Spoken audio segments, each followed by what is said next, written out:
Okay, we're going to talk about enclosures today and how to use them to make more dynamic and interesting bass lines.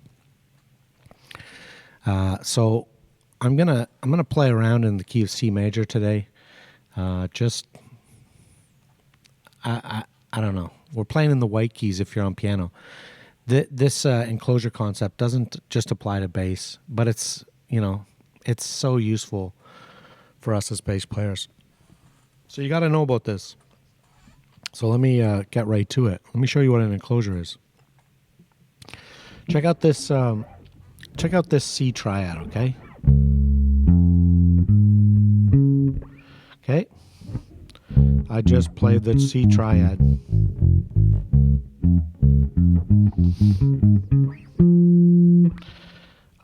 I'm restricting myself to 3 notes here.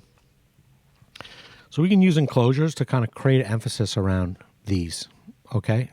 For bass, let's use them to target the chord tones of. Let's assume we're playing in C major. We're expected to support a C major chord harmony, okay?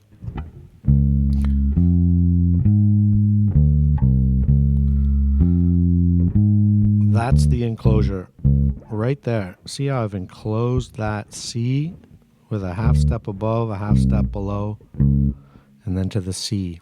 So these are my approach notes. The C was my target.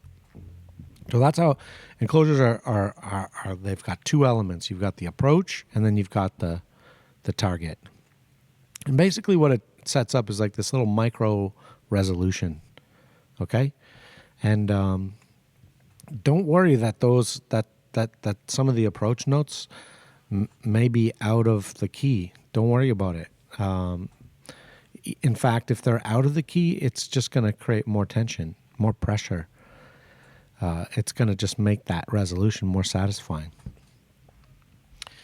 And so let's look at this example really quickly, this very simple bass line. So we're just playing quarter notes here. 1, 2, 3, and then a little 8th note enclosure.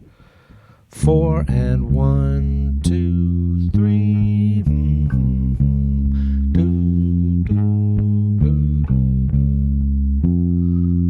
So notice that notice that the target note in this case is the root. So it's like as supportive as it can get. Okay? As far as like supporting the chord harmony.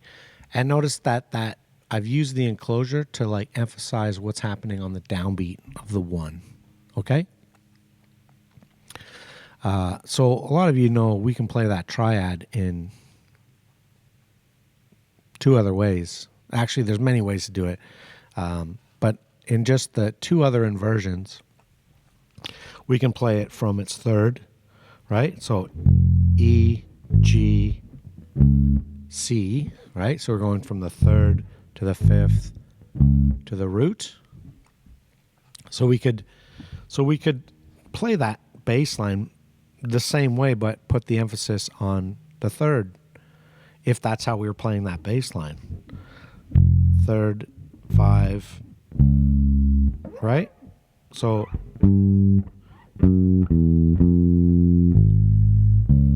I'm just moving this 3rd up here just so I can enclose it, because I don't have an E flat down here.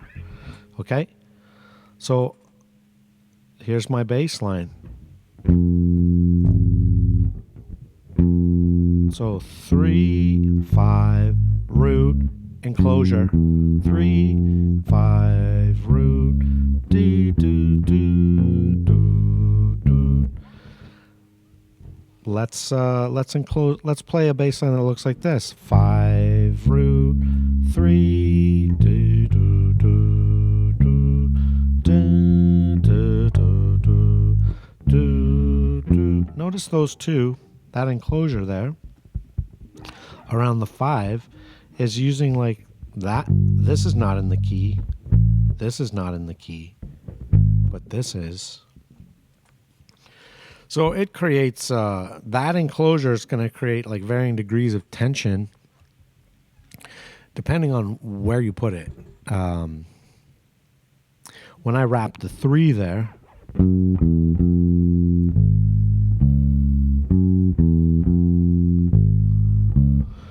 it's less tense sounding. You know, the 4 is part of the, it's a diatonic. That half step below the 3, you know, it's like a leading tone. You can kind of play a leading tone in front of any note. So this one doesn't sound quite as far out as this.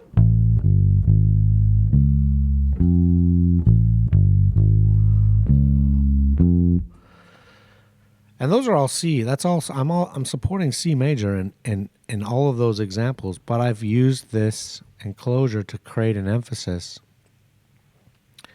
on one of the chord tones, and in doing so, I've introduced some chromaticism to the bass line.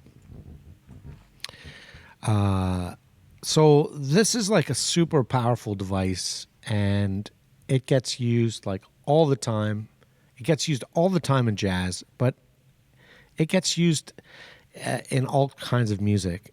So that enclosure that I just showed you there is the simplest. I'd say it's the simplest, but it's one of the most colorful because of that half step above.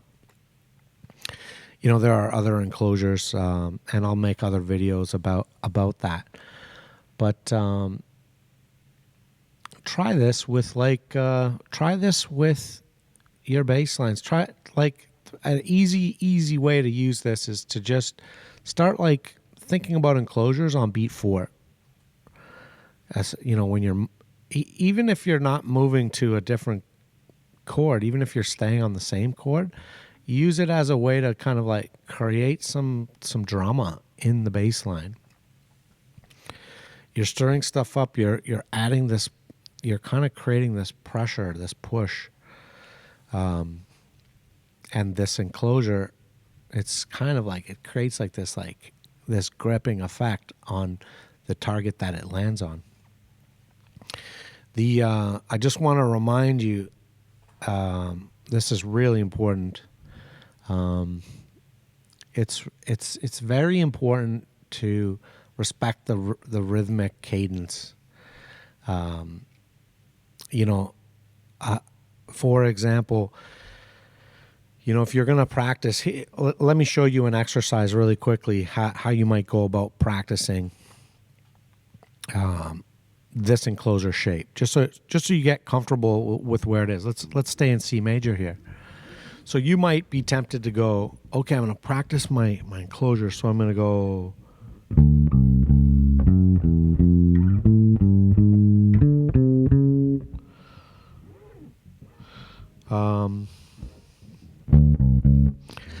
And, you know, this is fine if you start that enclosure on beat 4 of the previous bar. So 1, 2, 3, 4.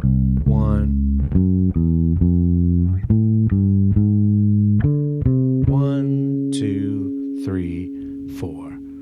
Instead of 1 and 2, you know what I mean? 1 and 2, 3 and 4. No, we want it landing on the downbeats. The 1 and the 3 are really important for us on bass. And if you start the enclosures on the downbeat, it's going to. It's not that you can't do it. It's not that you can't do it, but you're delaying. You're sort of delaying the resolution that's happening on the 1, and it can really mess with the rest of the band. Just trust me on that. With that, I'm going to leave this video. I'm going to expand more on this. There's some other cool enclosures that you want to know about. Okay, stay cool.